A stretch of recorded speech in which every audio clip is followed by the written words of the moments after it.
Jesus Christ is the way, he is the truth, and he is the life. Nobody comes to the Father except through him. We heard 2 weeks ago that Jesus went to a well and met a woman at the well.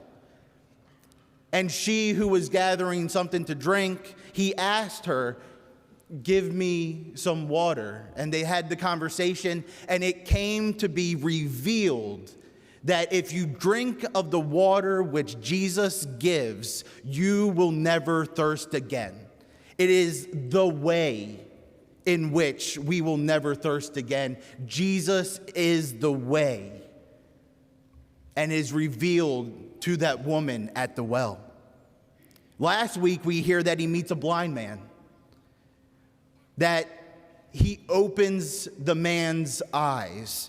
And there's a big discussion that goes on between the blind man and the investigation by the Pharisees.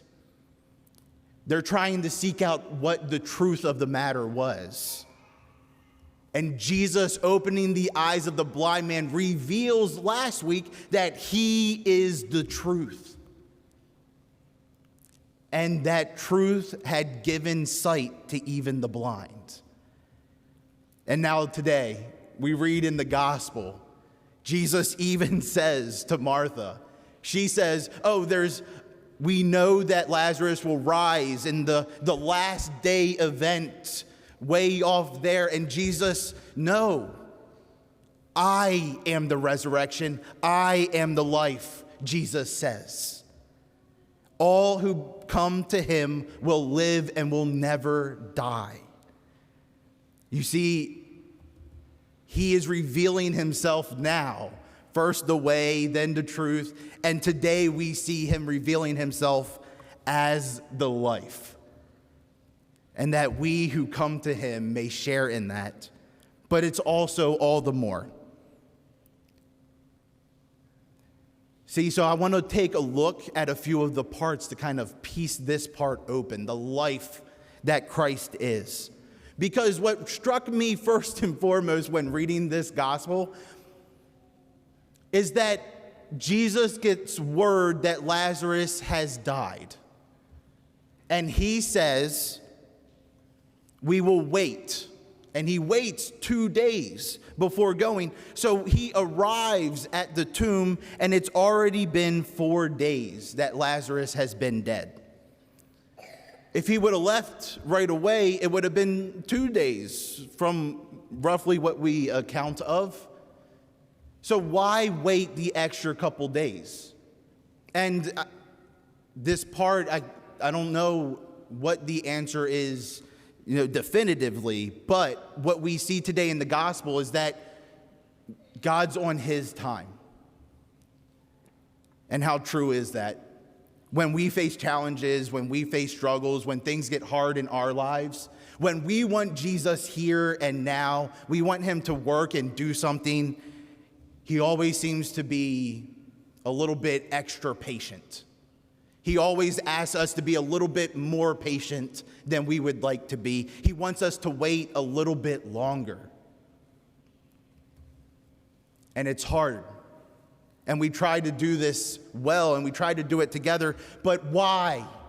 Why do we do this? Jesus says today, as he is with his apostles, the illness is not to end in death, but is for the glory of God.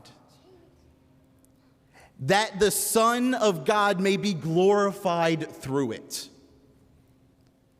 Our patience doesn't end in this life with evil, with sickness, with death, with hurt. We wait patiently and we look for the Lord so that his glory may be known. And he is inviting each and every one of us to be that instrument. And he does it not only for our own satisfaction, but so that he may be known to all.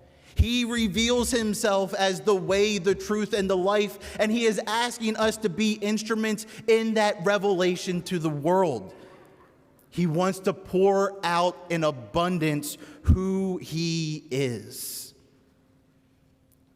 And so, my brothers and sisters, I stand before you today, and I proudly profess, as we all will shortly too, that I do believe in Jesus Christ. I do believe he is the Savior of the world, that he is the Son of God. And I say this because I want to imitate Martha in the gospel today. As you recall, she was the one back at home, and she was busy when Jesus came, and Mary sat at his feet. But this time, when Jesus comes, she goes to him. When she is in a place of need, she goes to him. And Jesus asks, "Do you believe?" And she says, "Yes, Lord, I have come to believe that you are the Christ. I have come to believe that you are the Son of God." She sends word for Mary, and Mary comes falling at his feet, professing her faith too. "If you were only here, I know, Lord, that you would have saved him."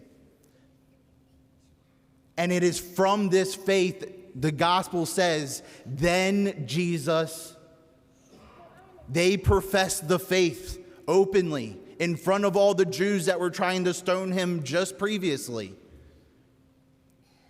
And it's because of that he moves, he works, he acts, and he raises Lazarus from death.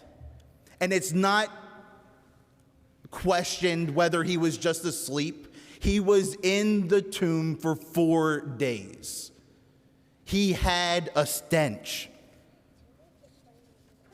My brothers and sisters, you come to this Mass because you know Jesus Christ makes himself present at this very altar. He who is the way, he who is the truth, he who is the life. Your faith is palpable and it's beautiful. And so to be bold, not only here, but when you go out. Yes, Lord, I believe in you.